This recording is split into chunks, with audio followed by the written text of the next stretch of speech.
Assalamualaikum warahmatullahi wabarakatuh.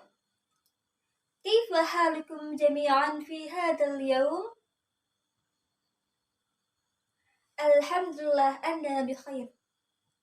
طيب، في هذا الوقت في هذا الآن أريد أن أقدم مادة يجب أن يعرفها مدرس اللغات العربية.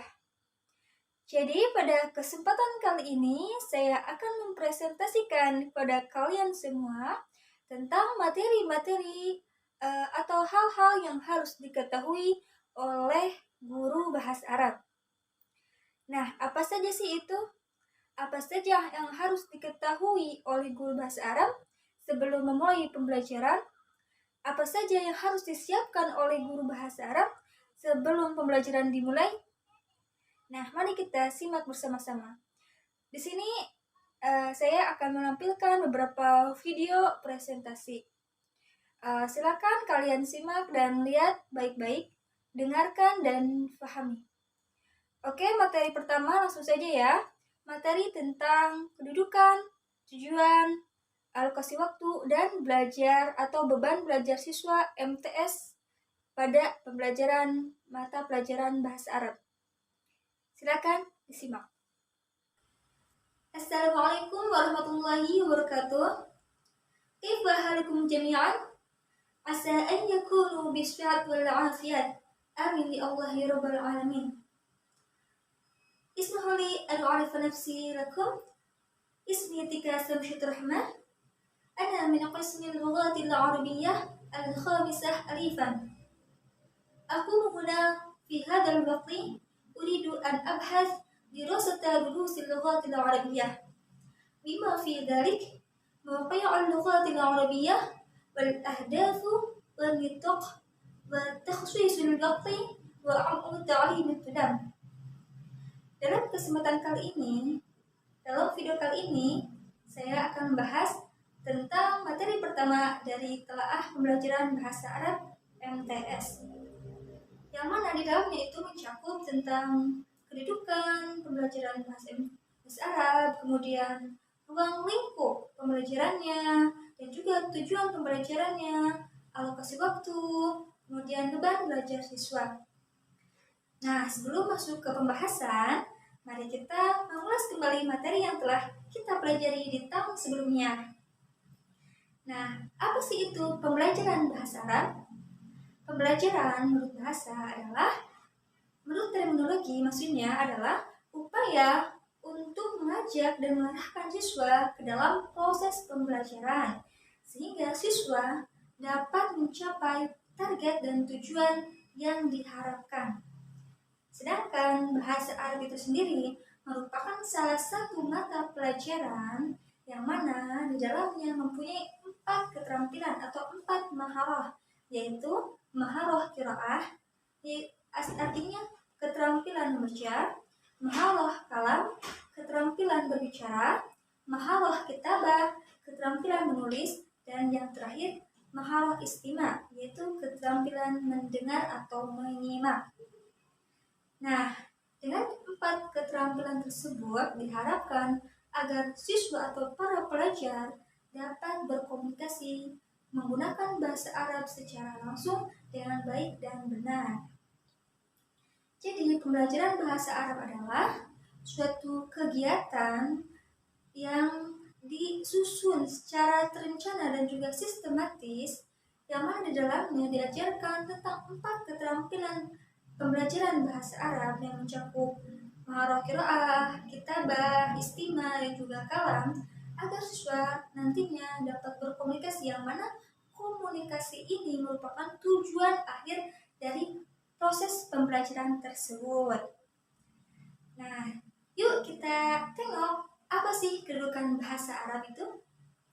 Bagaimana kedudukannya, baik itu di mata dunia maupun di dalam pendidikan.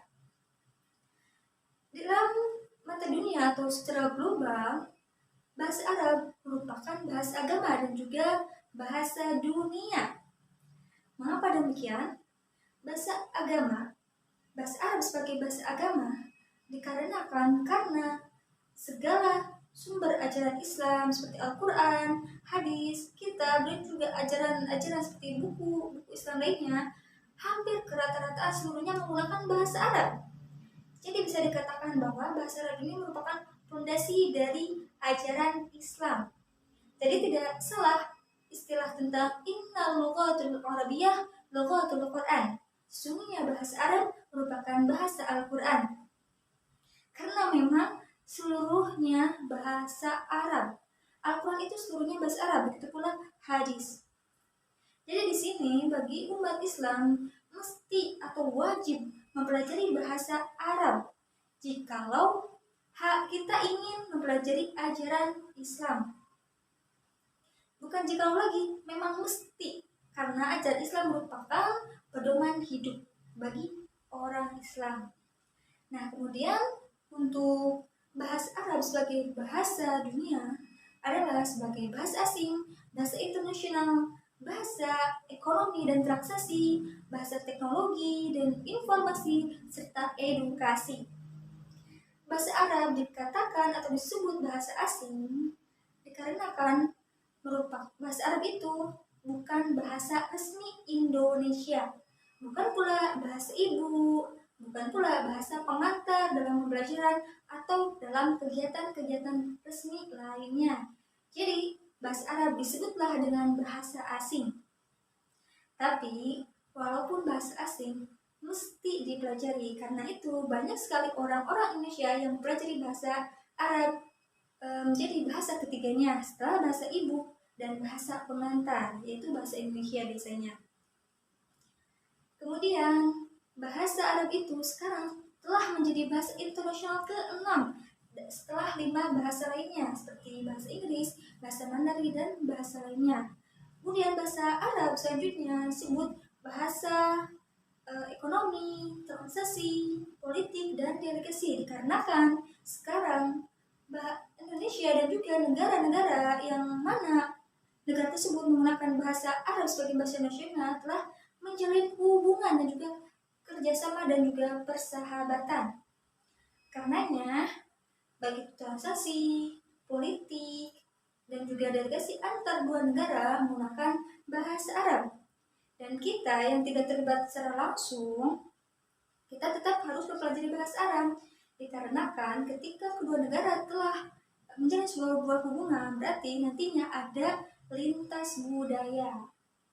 Nah, di sini agar kita lebih memahami budaya orang Arab, maka kita harus mempelajari bahasa Arab. Dan juga karena kedua negara telah berhubungan secara diplomasi, maka tidak heran atau hal yang wajar jika kita menemui orang Arab di Indonesia, di tempat-tempat wisata atau tempat-tempat lainnya. Kemudian bahasa Arab sebagai bahasa teknologi, bahasa informasi, dan edukasi. Bahasa teknologi karena sekarang banyak sekali teknologi-teknologi yang baru maupun yang tahun sebelumnya telah menggunakan bahasa Arab. Dan juga banyak sekali web serta situs-situs Arab, situs-situs informasi dan juga pengetahuan yang hanya bisa diakses menggunakan bahasa Arab. Begitu pula dalam hal edukasi, seperti contohnya Al-Quran, hadis, dan juga ajaran-ajaran Islam lainnya. Begitu pula pengetahuan-pengetahuan umum yang mana memang menggunakan bahasa Arab. Jadi karena itulah di abad ini, di zaman 21 ini, di abad ke-21 ini, kita harus belajar bahasa Arab. Dikarenakan agar kita tidak terseret oleh arus zaman karena tidak mengetahui informasi yang ada. Nah, itulah kedudukan bahasa Arab secara global. Nah, apa sih kedudukan bahasa Arab menurut sekolah atau Kementerian Agama, Kementerian Pendidikan, kemudian Kemendikbud atau Kemenag? Nah, bahasa Arab kedudukannya di tingkat-tingkat sekolah, baik itu madrasah atau sekolah atau pondok pesantren, itu dibagi menjadi 2 tingkatan, yaitu sebagai mata pelajaran wajib dan juga mata pelajaran muatan lokal yang disingkat menjadi lokal, muatan lokal. Nah, Maksudnya, mata pelajaran bahasa Arab sebagai mata pelajaran wajib itu adalah setiap siswa yang ada di sekolah tersebut harus menguasai 4 keterampilan bahasa Arab yang telah dijelaskan tadi. Nah, biasanya sekolah-sekolah ini adalah sekolah yang berada di naungan Kemenag, seperti MI, MTS, dan juga madrasah aliyah, ataupun pondok-pondok pesantren dan juga sekolah berbasis pesantren. Untuk yang muloknya atau mata pelajaran mulok, bahasa Arab sebagai mata pelajaran mulok, yaitu diterapkan di sekolah-sekolah yang berada di bawah naungan Kemendikbud seperti SD, SMP, dan juga SMA. Yang mana di sini siswanya tidak diharuskan atau tidak diwajibkan untuk mempelajari 4 skill tersebut. Jadi di sini bahasa Arab diajarkan hanya sekedar untuk pengetahuan dan juga pengenalan saja kepada para murid, seperti inilah yang dinamakan idhofah, inilah yang dinamakan domir, dan lain sebagainya. Tapi tidak diwajibkan untuk menguasai 4 keterampilan dalam bahasa Arab. Nah, begitulah kedudukannya. Sekarang lanjut yang kedua, yaitu tujuan pembelajaran bahasa Arab. Nah, tujuan pembelajaran bahasa Arab jika dilihat secara substansi maka sangatlah ideal. Di antaranya itu yang pertama, communication. Artinya, di sini pembelajaran bahasa Arab itu ditujukan agar siswa dapat berkomunikasi menggunakan bahasa Arab secara langsung dengan baik dan benar. Dengan cara apa? Yaitu dengan cara menguasai 4 keterampilan dalam bahasa Arab tadi yang telah dijelaskan. Karena pada dasarnya bahasa Arab ini tidak boleh hanya dipelajari secara teori, tapi juga harus dieksplorasi agar nantinya para siswa mendapatkan kemampuan reseptif dan juga produktif. Reseptif adalah dapat menerima apapun, sedangkan produktif adalah dapat menghasilkan sesuatu dari kemampuan tersebut. Jika dikaitkan dengan bahasa Arab, reseptif berarti siswa mampu memahami apa yang orang lain ucapkan dengan menggunakan bahasa Arab, dan juga mampu memahami bacaan serta teks-teks berbahasa Arab. Untuk kemampuan produktifnya, berarti siswa dapat berkomunikasi baik secara lisan maupun tulisan. Secara lisan berarti bisa berkomunikasi, bisa berinteraksi, menggunakan bahasa Arab secara langsung, secara spontan, tanpa harus dipikir terlebih dahulu. Ibarat ketika berbicara menggunakan bahasa ibu atau bahasa pengantar. Nah, untuk komunikasi tulisannya berarti di sini siswa mampu menghasilkan sebuah karya seperti karya tulis ilmiah yang menggunakan bahasa Arab. Nah, di sini tujuan belajar bahasa Arab itu merupakan tujuan aktif, karena di sini para siswa berperan secara langsung atau berperan aktif dalam pembelajaran, sebagai praktik dalam berkomunikasi atau menulis, membaca. Jadi tujuannya itu di sini kebanyakan praktik, agar nantinya siswa dapat yaitu berkomunikasi dan berinteraksi baik tulis maupun lisan. Nah, yang kedua yaitu menumbuhkan kesadaran siswa akan pentingnya pembelajaran bahasa Arab sebagai bahasa asing. Kenapa di sini ditekankan sebagai bahasa asing?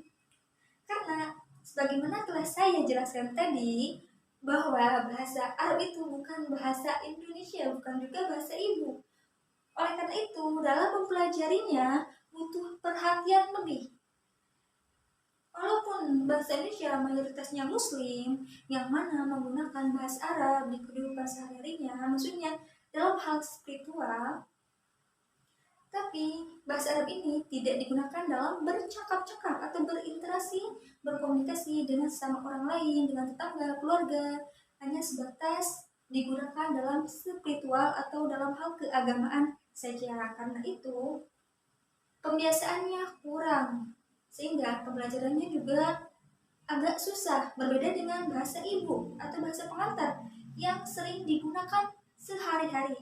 Karenanya pelajarannya itu sangatlah mudah karena kita sudah terbiasa. Nah, di sini tujuan kedua itu adalah tujuan pasif, yaitu untuk menumbuhkan kesadaran siswa akan pentingnya bahasa Arab, apalagi untuk orang Islam.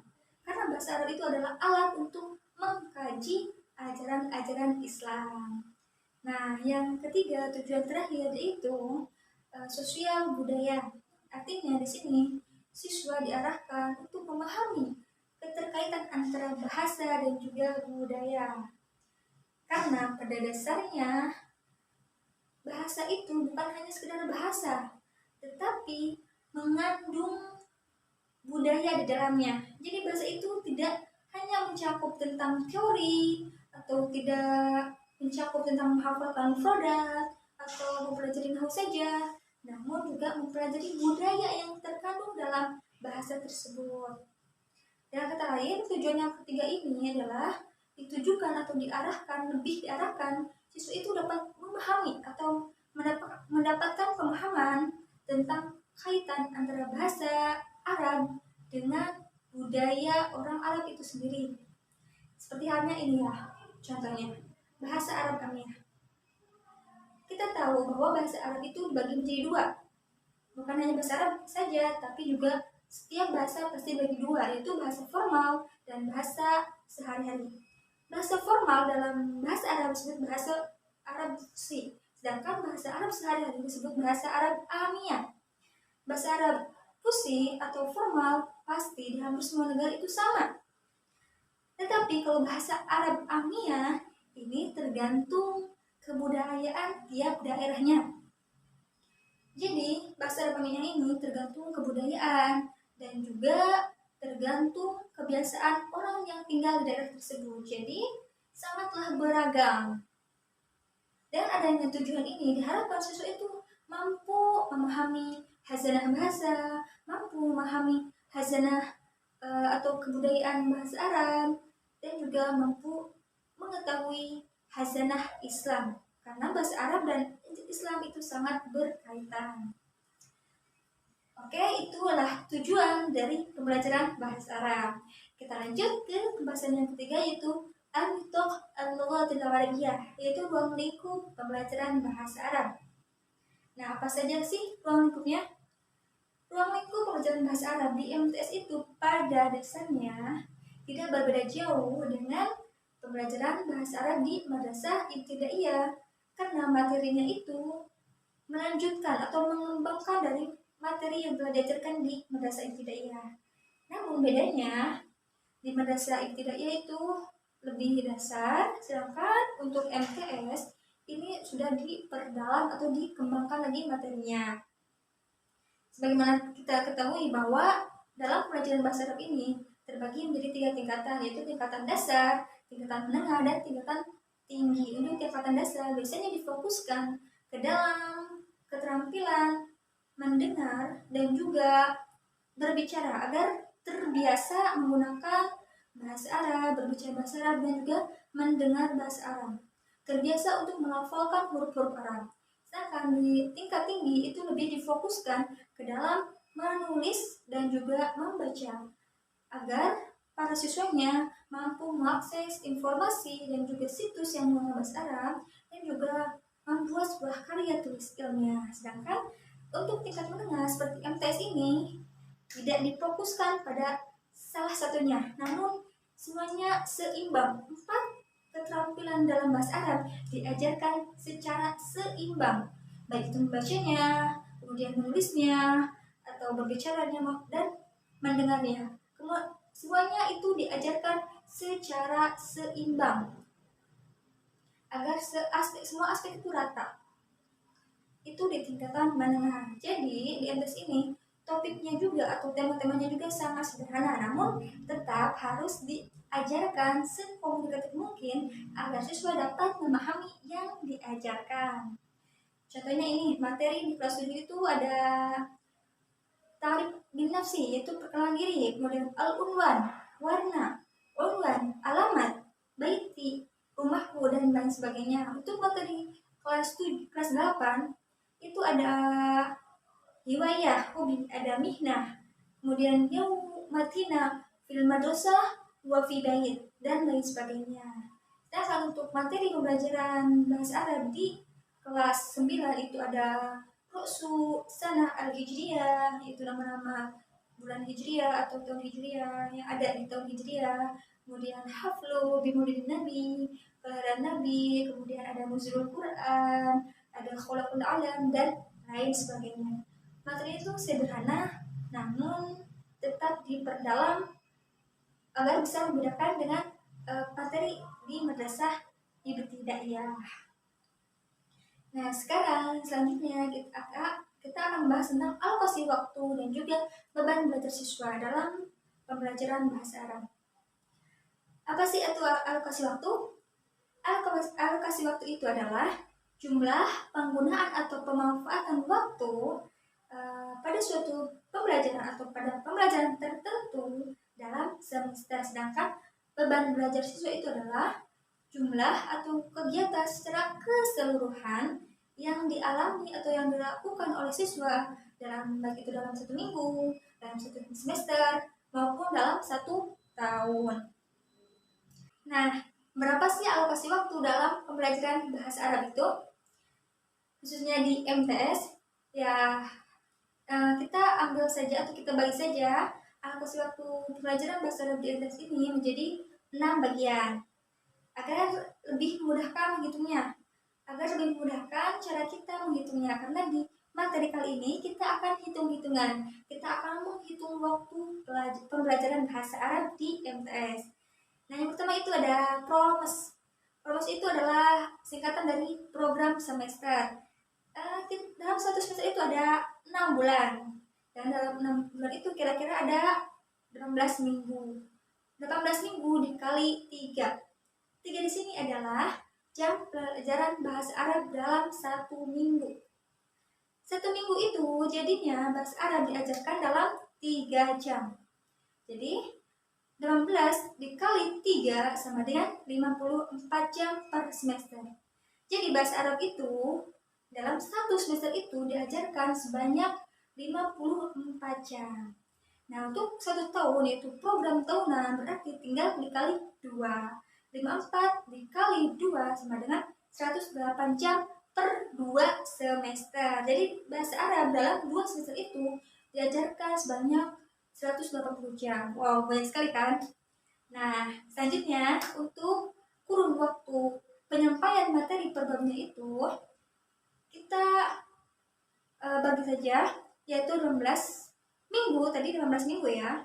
Dalam 1 semester itu dibagi 3. Kenapa 3 lagi? Nah, 3 di sini diambil dari materi pembelajaran bahasa Arab di MTS. Dalam 1 tahun itu, pelajaran bahasa Arab itu ada 6 materi. Berarti kalau 6 materi dibagi 2 adalah 3. Jadi 1 semester itu cuma mempelajari 3 materi. Nah, 3 materi di sini kita akan mencari tahu berapa kurun waktu yang dibutuhkan dalam menyampaikannya. Tadi ya, 1 semester itu ada 16 jam.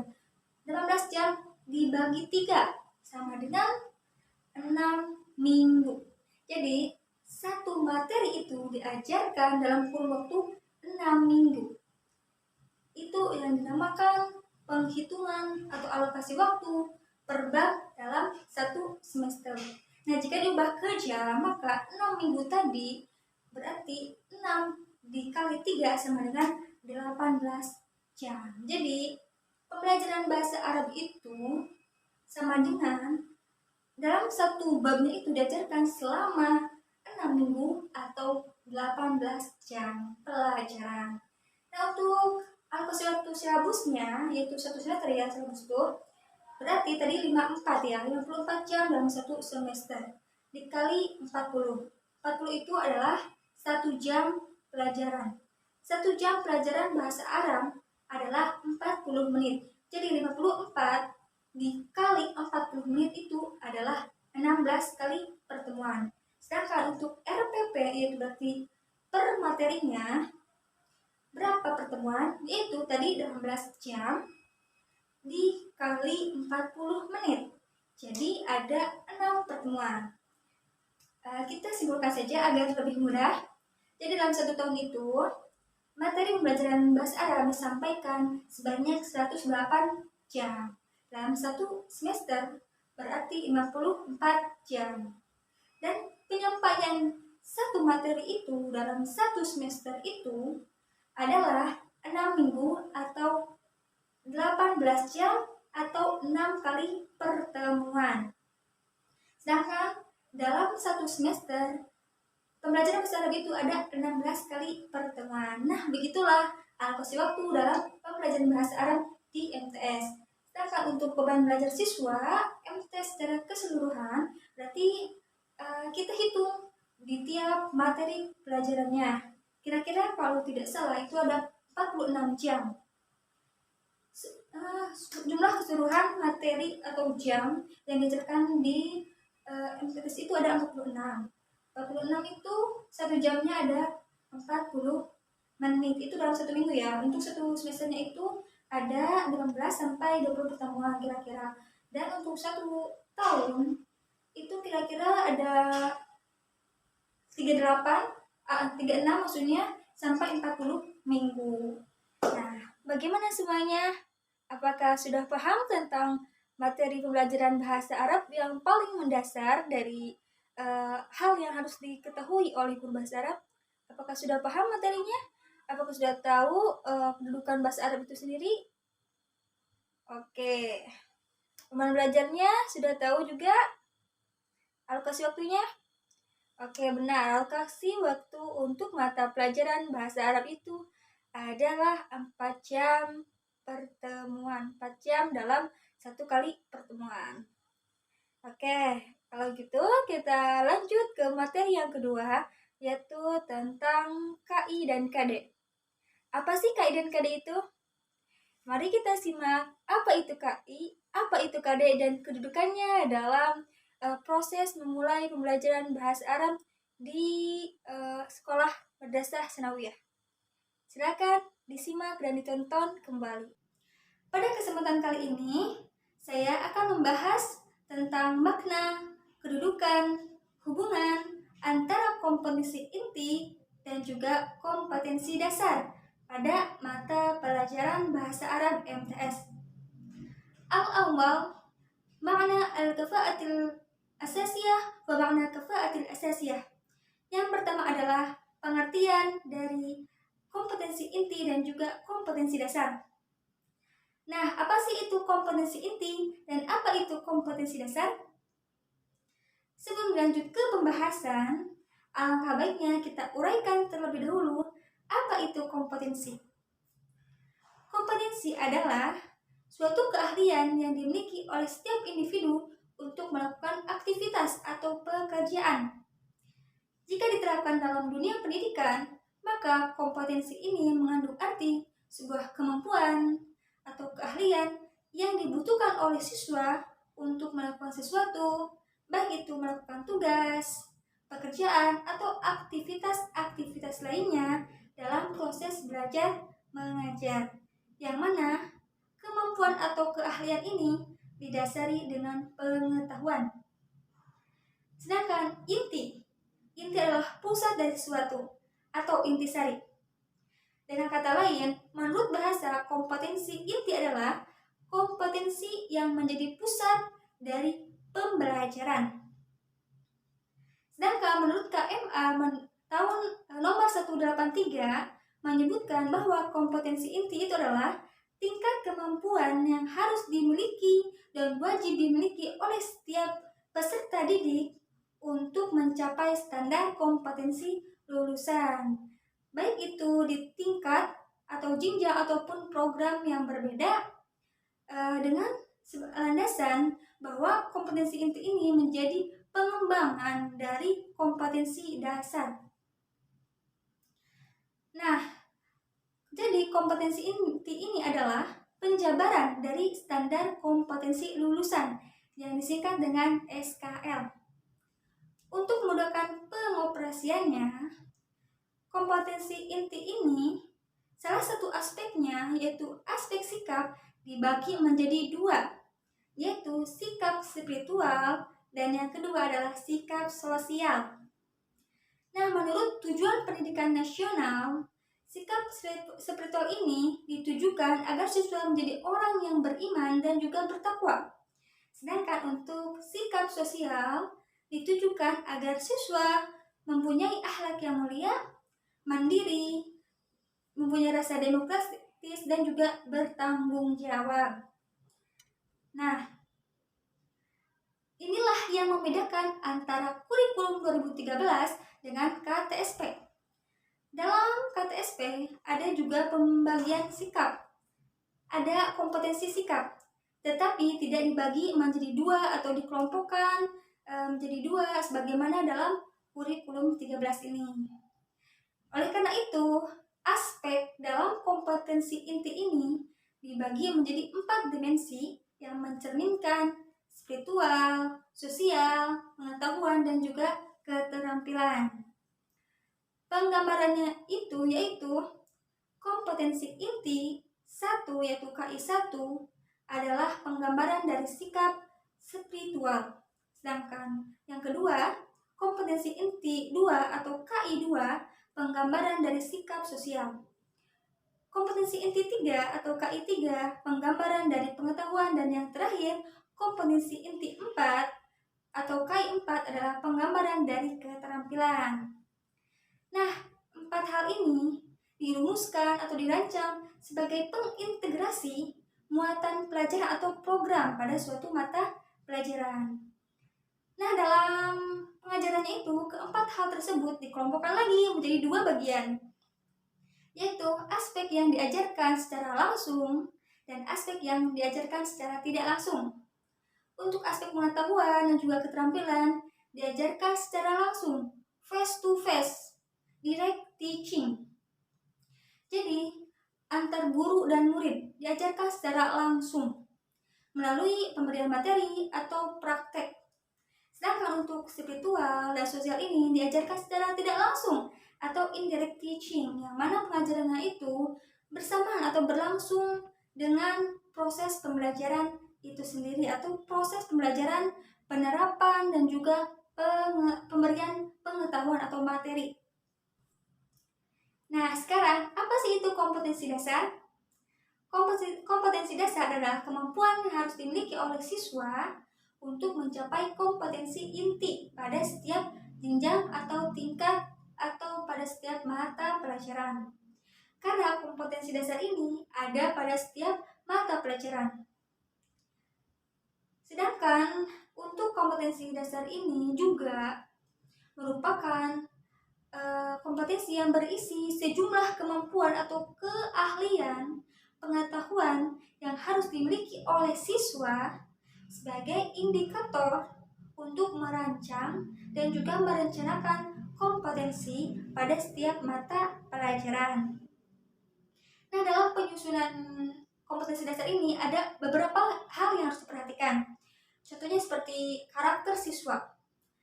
Karakter siswa ini harus diperhatikan terlebih dahulu, karena karakter antar siswa A, siswa B, dan siswa-siswa lainnya pastilah berbeda. Jadi sebelum menyusun KD atau kompetensi dasar harus memperhatikan karakter siswa terlebih dahulu. Yang kedua yang harus diperhatikan adalah kemampuan dan pengetahuan dasar yang dimiliki oleh siswa. Karena setiap siswa pasti mempunyai kemampuan dasar dan juga pengetahuan dasar yang berbeda-beda. Apalagi jika jenjang sekolahnya tadinya awalnya itu berbeda. Contoh ada yang dari SD masuk ke MTS atau dari MI ke MTS. Nah, inilah yang akan membedakan kemampuan dasar dan juga pengetahuan dasar siswa nantinya. Hal yang terakhir yang harus diperhatikan sebelum membuat kompetensi dasar adalah karakteristik atau ciri khas dari mata pelajaran itu sendiri. Contohnya seperti bahasa Arab. Kita harus memperhatikan terlebih dahulu apa ciri khas dari bahasa Arab itu sendiri sebelum direalisasikan, sebelum dirancang ke dalam kompetensi dasar. Nah, sekarang apa sih kedudukan dari kompetensi inti dan kompetensi dasar? Kedudukan dari kompetensi inti itu, yang pertama adalah sebagai wajah, sebagai penggambaran dari kualitas, pencapaian hard skill dan soft skill. Jadi KI ini atau kompetensi inti ini wajib harus menyeimbangkan antara hard skill dan juga soft skill. Karena memang itu adalah wajahnya. Jika salah satunya berbeda, maka berarti kompetensi intinya itu kurang baik atau penyusunnya itu kurang pas. Karena dalam kurikulum 13, antara hard skill dan soft skill itu harus seimbang. Kemudian yang kedua adalah sebagai penggambaran atau penjabaran dari standar kompetensi lulusan dan juga sebagai muatan nilai. Dan yang ketiga, yang terakhir adalah kompetensi itu, inti itu adalah sebagai indikator dan juga pensinkronisasi antar jenjang, antar tingkat, antar mata pelajaran yang satu dengan yang lainnya. Contohnya, pensinkronisasi atau penghubung antara kelas 1 dengan kelas 2, antara kelas 7, kelas 8, dan juga kelas 9. Sebagai pensinkronisasi antar mata pelajaran yang satu dengan mata pelajaran lain. Contohnya itu seperti antara bahasa Arab dengan mata pelajaran PAI atau mata pelajaran akidah, akhlak, Quran hadis, dan mata pelajaran lainnya. Kemudian sebagai pensinkronisasi antar jenjang, maksudnya antara jenjang SD, jenjang MTS, dan juga jenjang SMA atau madrasah aliyah. Nah, yang kedua adalah kedudukan kompetensi dasar. Kompetensi dasar ini mempunyai kedudukan yang sama seperti kompetensi inti, yaitu mempunyai 3 kedudukan. Yang pertama yaitu sebagai acuan untuk mendesain kegiatan pembelajaran. Yang kedua, sebagai acuan dalam mengembangkan materi pembelajaran dan juga bahan ajar. Dan yang ketiga, yang terakhir adalah sebagai acuan untuk merencanakan, melaksanakan penilaian hasil belajar dan juga evaluasi. Nah, sekarang apa sih hubungan di antara keduanya? Apa hubungan antara kompetensi inti dan juga kompetensi dasar? Sebelum lanjut ke pembahasan tentang hubungannya, saya akan menjelaskan dulu perangkat dalam pembelajaran. Teman-teman semua, ada 4 perangkat dalam pembelajaran yang sangat penting, yaitu yang pertama adalah SKL, yaitu standar kompetensi lulusan. Yang kedua adalah kompetensi inti, singkatannya itu adalah KI. Yang ketiga adalah KD, singkatan dari kompetensi dasar. Dan yang terakhir adalah standar isi.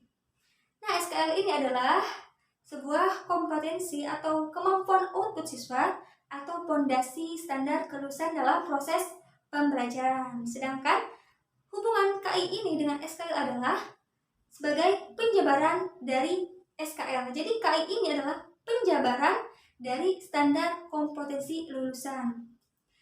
Selain itu, kompetensi inti juga merupakan acuan dari pembuatan, perumusan, dan penyusunan kompetensi dasar. Dan kompetensi dasar adalah turunan dari kompetensi inti. Maksudnya adalah kompetensi inti adalah dasar dari penyusunan kompetensi dasar, dan kompetensi dasar adalah penjabaran dari kompetensi inti itu sendiri. Jadi, kompetensi inti dan kompetensi dasar tidak bisa dipisahkan. Keduanya mempunyai kesinambungan atau hubungan yang sangat erat. Adanya kompetensi dasar itu karena adanya KI. Adanya kompetensi dasar itu tujuannya adalah untuk mencapai kompetensi inti. Jadi jika tidak ada KI, maka tidak ada kompetensi dasar. Nah, itulah hubungan antara kompetensi dasar dan juga kompetensi inti, yang mana keduanya sama-sama untuk mengembangkan dan juga mempraktikkan pembelajaran, proses pelajaran yang efektif. Nah, sekarang apa sih aspek-aspek dalam pembelajaran bahasa Arab MTS ini? Nah, di sini saya akan membahas tema tentang al-hiwayah, yaitu salah satu tema pembelajaran mata pelajaran bahasa Arab di kelas 8. Nah, apa sih dasar dari mata pelajaran Al-Hiwayah ini atau pada tema Al-Hiwayah ini. Nah, kompetensi dasarnya itu sebagaimana telah saya sebutkan tadi dibagi menjadi 4 kelompok yang disesuaikan dengan kompetensi inti, yaitu spiritual, sosial, pengetahuan, dan keterampilan. Untuk aspek spiritual dan sosial tidak saya jelaskan atau tidak akan saya bahas karena itu pengajarannya indirect teaching, tidak langsung. Jadi yang akan saya bahas itu cuma 2, yaitu aspek pengetahuan dan aspek keterampilan. Nah, untuk KD dari tema Al-Hiwayah ini yaitu yang pertama adalah memahami fungsi sosial dan struktur teks serta unsur kebahasaan, bunyi, kata, dan makna dari teks sederhana yang berkaitan dengan tema Al-Hiwayah yang melibatkan tindak tutur membuat pilihan dengan memperhatikan susunan gramatikal al-jumlah al-fi'liyah. Dan yang kedua sekaligus yang terakhir yaitu menganalisis gagasan dari teks sederhana yang berkaitan dengan tema Al-Hiwayah yang mana memperhatikan bentuk makna dan juga susunan gramatikal al-jumlah al-fi'liyah. Nah, untuk KD dalam aspek keterampilan sama ada 2 pula. Yang pertama itu mendemonstrasikan tindak tutur kata, membuat pilihan dan juga argumentasinya yang berkaitan dengan tema Al-Hiwayah. Sedangkan untuk yang kedua yaitu adalah menyajikan hasil analisis gagasan dari teks sederhana yang berkaitan dengan tema Al-Hiwayah dengan memperhatikan bentuk, makna, dan juga susunan gramatikal dari al-jumlah al-fi'liyah. Nah, sekarang kompetensi apa yang harus dimiliki oleh siswa dari kode yang telah disebutkan di tema Al-Hiwayah ini? Yaitu yang pertama, untuk aspek pengetahuan, siswa mampu menghafal dan juga menguasai mufradat yang berkaitan dengan tema Al-Hiwayah. Yang kedua, siswa mampu memahami isi dan makna dari teks sederhana yang berkaitan dengan tema Al-Hiwayah. Yang ketiga, siswa mampu memahami dan juga menguasai kaidah-kaidah yang berkaitan dengan al-jumlah al-fi'liyah. Dan yang terakhir, siswa mampu menyimpulkan isi dari teks sederhana yang berkaitan dengan tema Al-Hiwayah. Nah, untuk aspek keterampilannya, kompetensi yang harus dicapai oleh siswa di tema Al-Hiwayah ini yaitu yang pertama, siswa mampu bercakap-cakap dan juga mengkomunikasikan isi dan makna yang terkandung dari teks sederhana yang berkaitan dengan tema Al-Hiwayah. Yang kedua, siswa dapat mendemonstrasikan atau mempraktekkan secara langsung percakapan yang berkaitan dengan tema Al-Hiwayah. Dan yang terakhir, siswa mampu membuat karangan, baik itu berupa hiwar maupun qiraah yang berkaitan dengan tema Al-Hiwayah.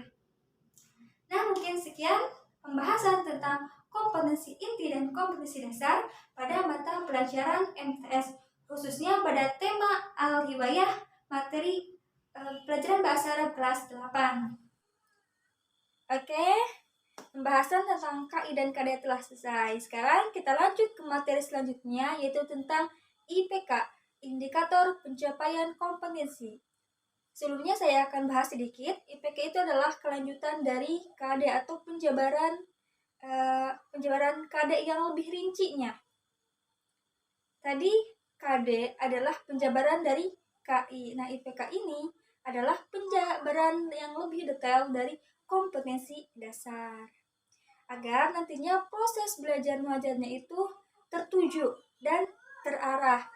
Tujuannya jelas, kompetensi yang dicapainya juga jelas. Nah, apa sih IPK itu? Bagaimana kedudukannya dan apa sih IPK dari mata pelajaran bahasa Arab di tingkat Tsanawiyah ini maksudnya? Silakan disimak.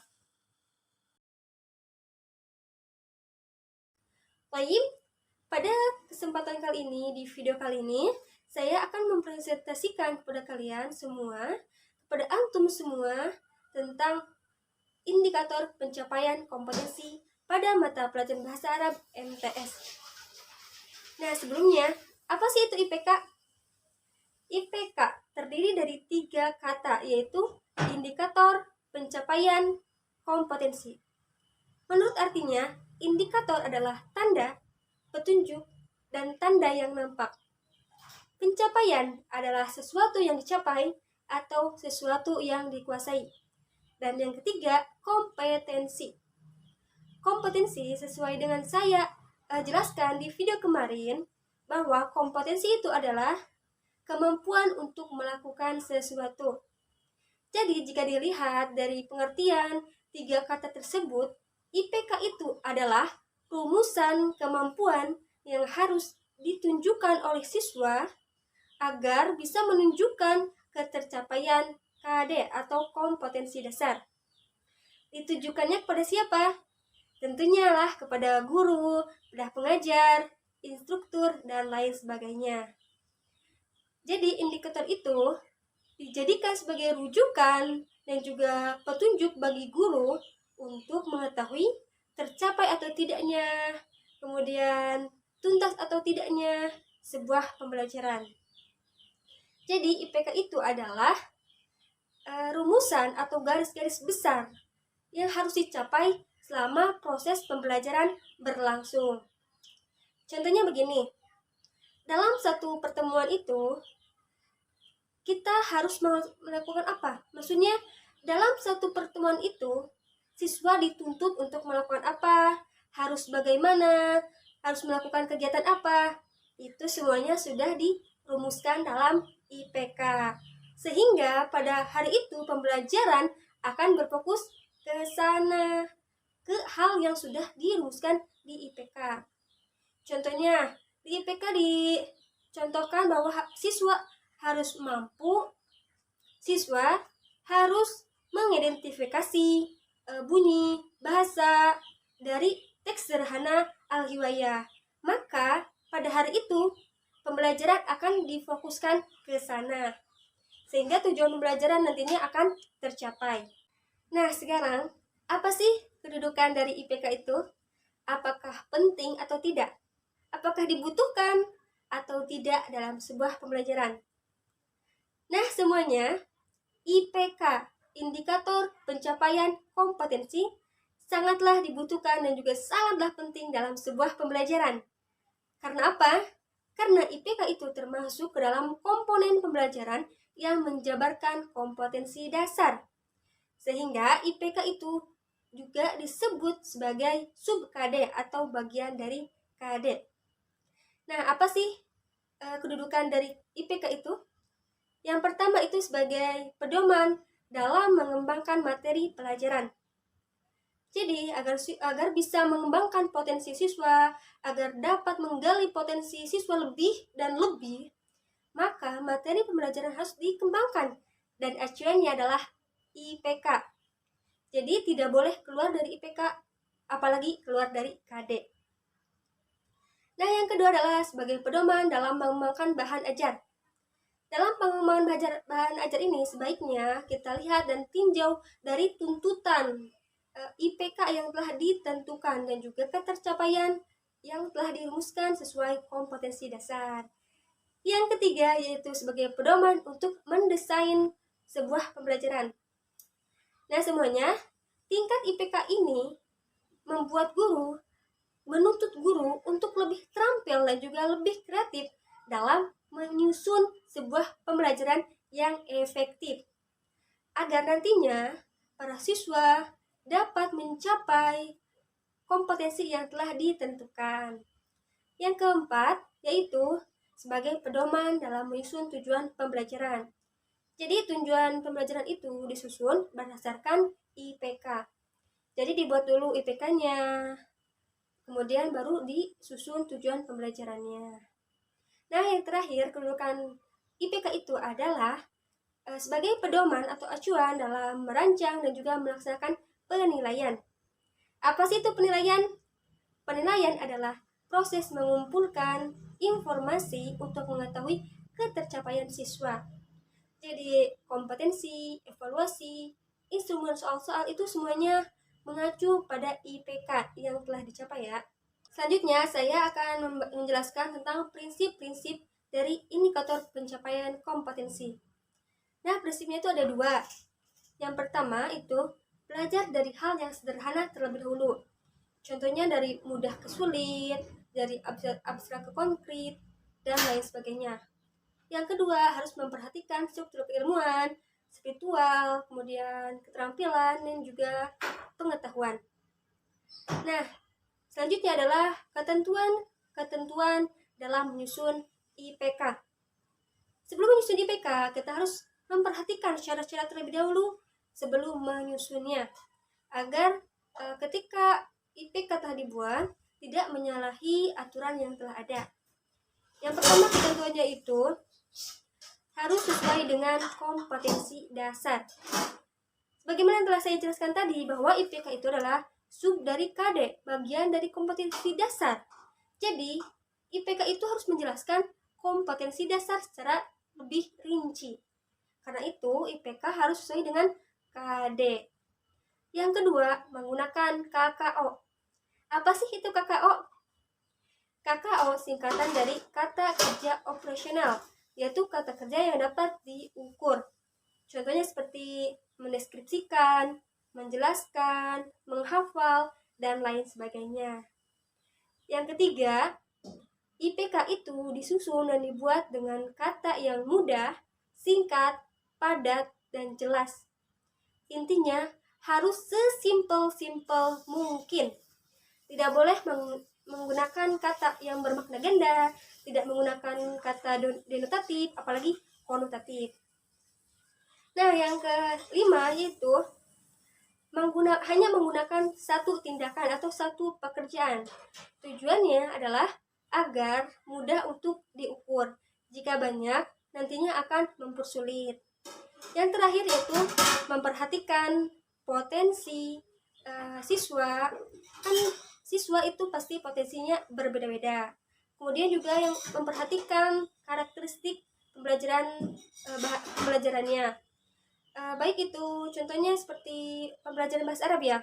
Nah, sebelum menyusun IPK itu kita harus mengetahui dulu terlebih dahulu apa sih karakteristik dari bahasa Arab itu. Nah, kemudian baru menyusun IPK-nya. Selanjutnya yang harus diperhatikan yang ketiga yaitu potensi sekolah, lingkungan, masyarakat, dan juga potensi daerah di situ. Karena potensi-potensi itu nantinya akan mempengaruhi pembelajaran.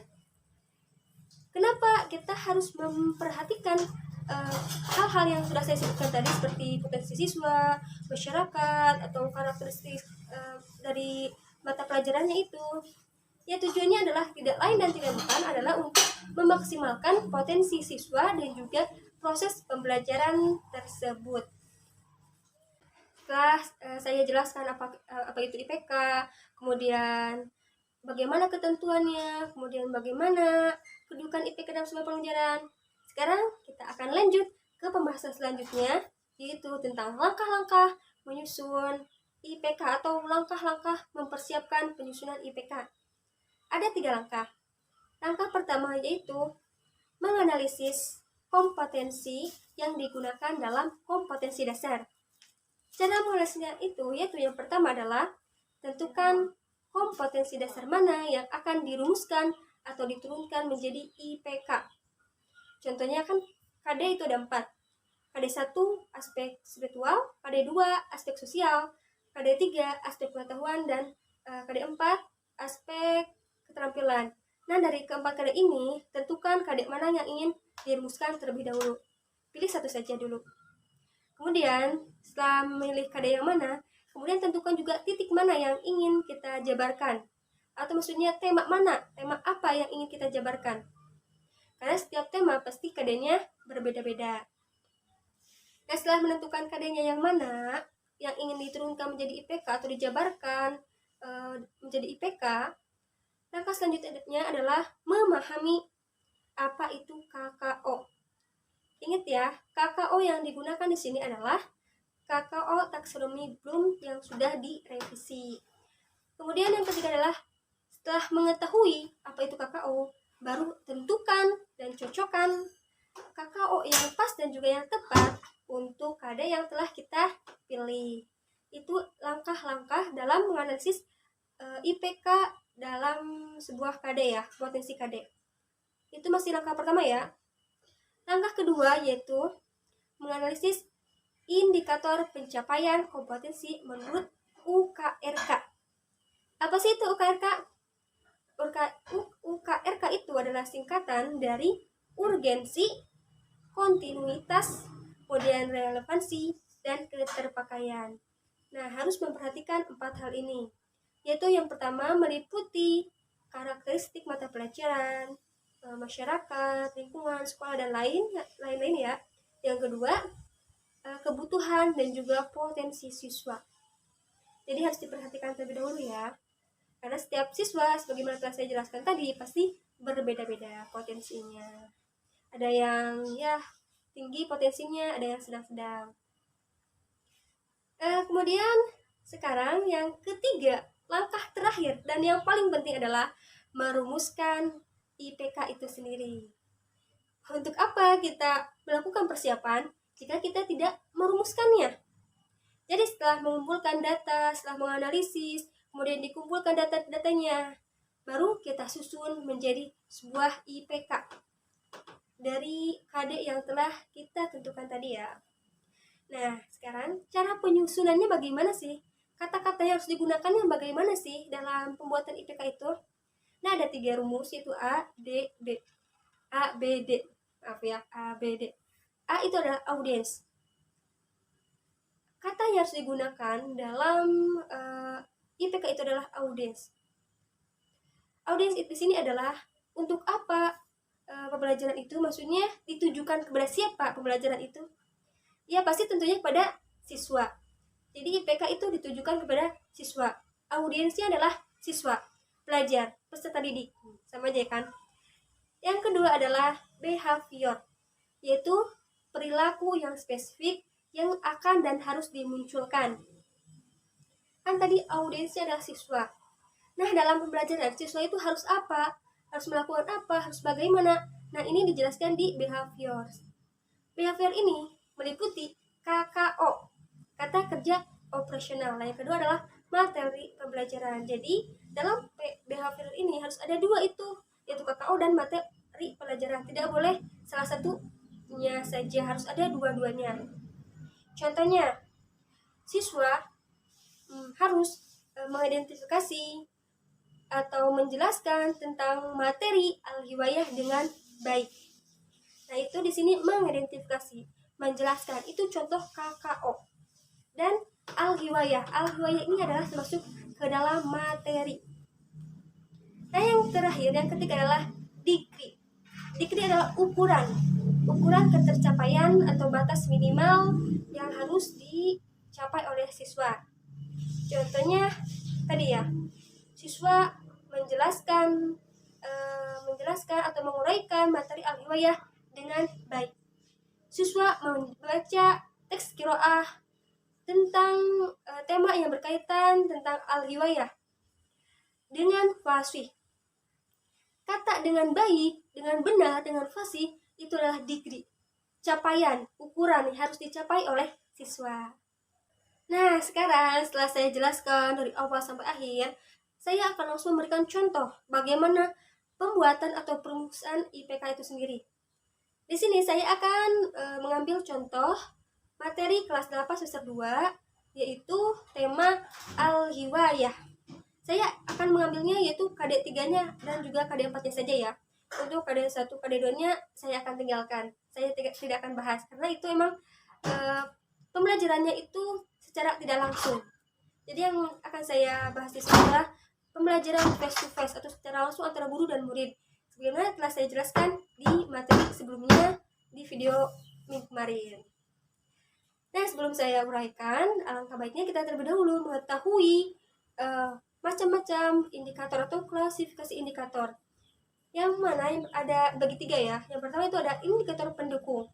Indikator pendukung adalah indikator yang akan membantu siswa untuk mencapai kompetensi inti atau indikator inti atau disebut juga dengan indikator kunci. Yang kedua, indikator inti atau indikator kunci. yaitu sesuai dengan KD yang sangat mendekati UKRK tadi ya. Yang keempat adalah, yang ketiga itu maksudnya, yang ketiga itu adalah indikator pengayaan. Nah, indikator pengayaan ini yaitu dimaksudkan untuk menguji dan mengembangkan potensi siswa agar lebih berkembang. Nah, untuk indikator pengayaan ini tidak harus selalu ada ya. Dari ketiga indikator tersebut harus ada dalam pembuatan IPK. Kecuali yang tadi ya, kecuali yang indikator pengayaan. Itu boleh ada, boleh tidak. Sesuai dengan potensi siswanya. Nah, sekarang mari kita uraikan, mari kita lanjut uraikan tentang KD3, aspek pengetahuan dari tema Al-Riwayah, materi pembelajaran kelas 8 semester 2.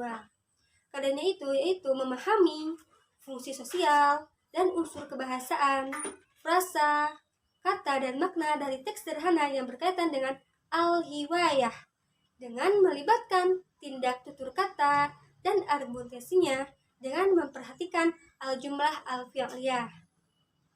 Karena itu, penguraian IPK-nya saya menguraikannya seperti ini. Bisa kalian lihat di layar. Nah, sudah ada? Sudah terlihat? Nah, ya. IPK-nya itu saya buat dari 3.5.1 sampai 3.5.6. Nah, 3.1.5 dan 3.5.2 itu termasuk ke dalam indikator pendukung, yaitu yang sebagaimana telah saya jelaskan tadi adalah sebagai indikator untuk membantu memahami indikator inti atau kunci. Nah, 3.5.3-nya itu adalah indikator kunci, dan dari 3.5.4 sampai 3.5.6 itu adalah indikator pengayaan. Indikator pendukungnya itu terdiri dari KKO C1 dan C2. Oh ya, saya belum jelaskan ya tentang pembagian KKO-nya. Nah, kalian bisa lihat sendiri, KKO itu di Google banyak ya, tapi saya tetap akan jelaskan sedikit. Nah, KKO itu dibagi menjadi 3 bagian, yaitu level afektif, yang kedua level kognitif, dan yang ketiga level psikomotorik. Untuk afektif itu untuk KI1 dan KI2 yang disingkat dengan level A. Kemudian untuk KD3-nya, untuk pengetahuan itu untuk KKO-nya itu level C atau level kognitif. Itu dari C1 sampai C6.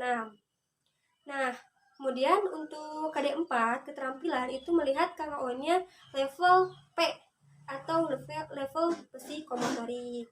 Nah, di sini indikator pendukung saya mengambil C1 dan C2.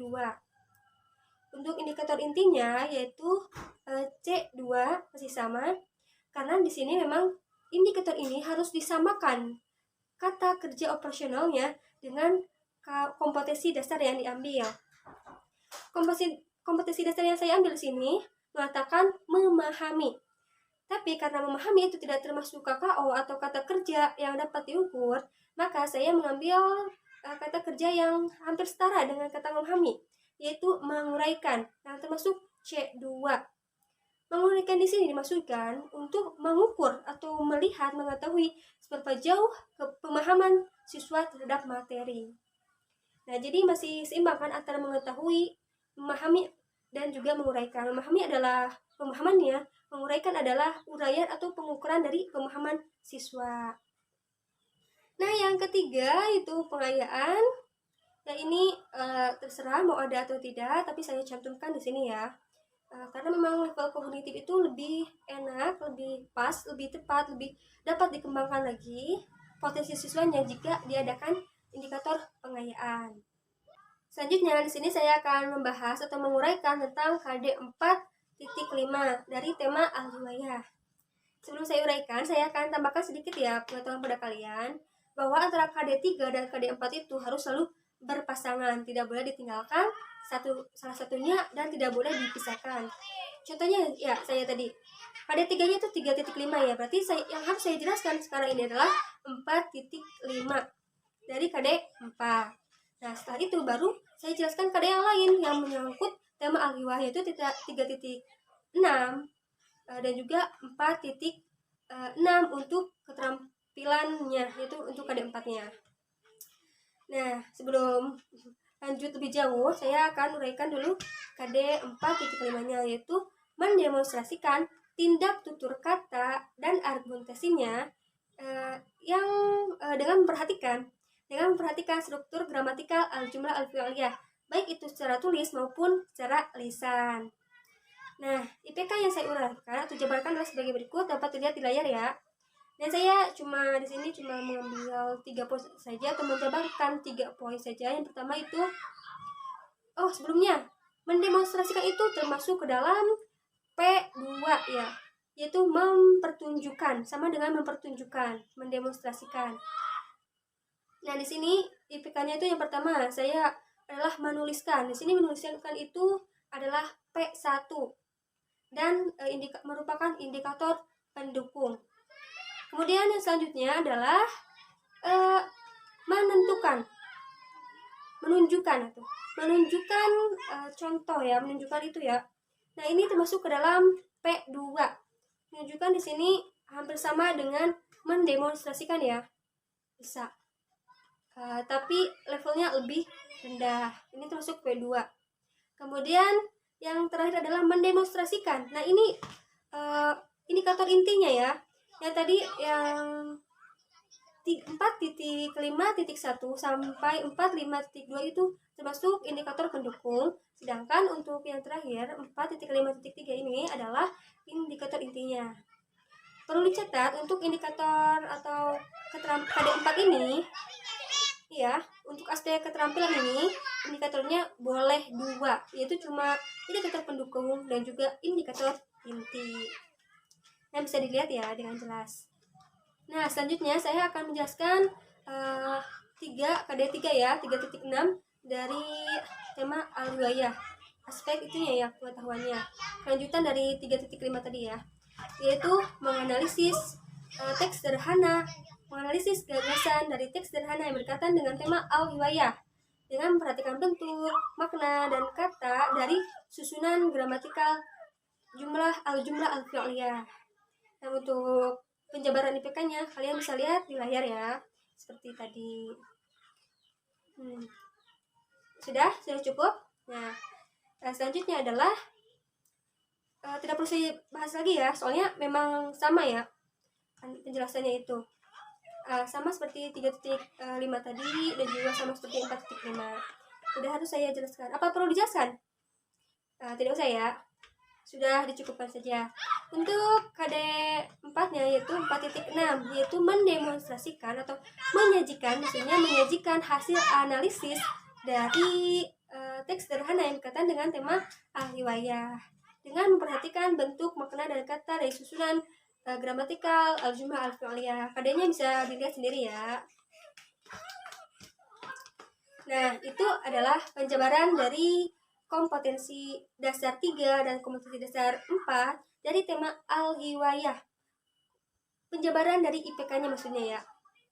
Nah, sebelum saya tutup, saya akan rangkum terlebih dahulu materi dari pembelajaran atau perumusan IPK ini. Yang pertama, ingat ya, IPK itu harus sesuai dengan KD. Dan antara KD3 dan KD4 itu harus selalu berpasangan. Yang kedua harus menggunakan kata kerja operasional yang mudah dan dapat dipahami. Intinya simple. Perumusannya itu simple. Perumusan kata-kata dari IPK itu sangat simple dan sederhana. Nah, KKO-nya ini untuk level afektif, maksudnya untuk KD1 dan KD2 itu menggunakan level afektif. Untuk KD3 menggunakan level kognitif. Dan untuk KD4 yaitu keterampilan menggunakan level psikomotorik. Yang ketiga, kata kerja operasional dalam KD atau dalam kompetensi dasar itu nantinya menjadi indikator inti dari IPK itu sendiri ya. Contohnya seperti tadi sudah saya contohkan kan? Pastinya sudah paham, insya Allah. Nah, kemudian yang keempat, jika untuk indikator pendukung, maksudnya untuk indikator pendukung itu level kognitifnya atau level psikomotoriknya atau level afektifnya itu harus lebih rendah di bawah baik satu atau dua tingkatan. Bedanya itu pokoknya harus lebih rendah dari indikator inti. Contohnya tadi ya, memahami, menguraikan itu kan indikatornya C2. Nah, untuk pendukungnya saya ambil dari C1. Selanjutnya untuk indikator pengayaan, kebalikan dari indikator pendukung, yaitu harus lebih tinggi dari indikator inti. Contohnya tadi ya, contohnya tadi itu menentukan atau memberikan contoh. Kemudian kan tadi ya, contohnya itu intinya itu, indikator intinya itu menguraikan. Dan untuk level pengayaannya saya tadi mengambil, memilih, kemudian dan membuat contoh. Nah, itu adalah C5 dan C6. Seperti itu. Oke, last, itu adalah hal terakhir yang harus diketahui dan juga dipersiapkan oleh guru bahasa Arab sebelum memulai pembelajaran. Nah, sebelum mengakhiri presentasi kali ini, mari kita review bersama-sama materi yang telah kita pelajari tadi. Pada video pertama, kita mempelajari tentang kedudukan bahasa Arab, tujuan, alokasi waktu, dan beban belajar siswa pada mata pelajaran bahasa Arab di sekolah MTS.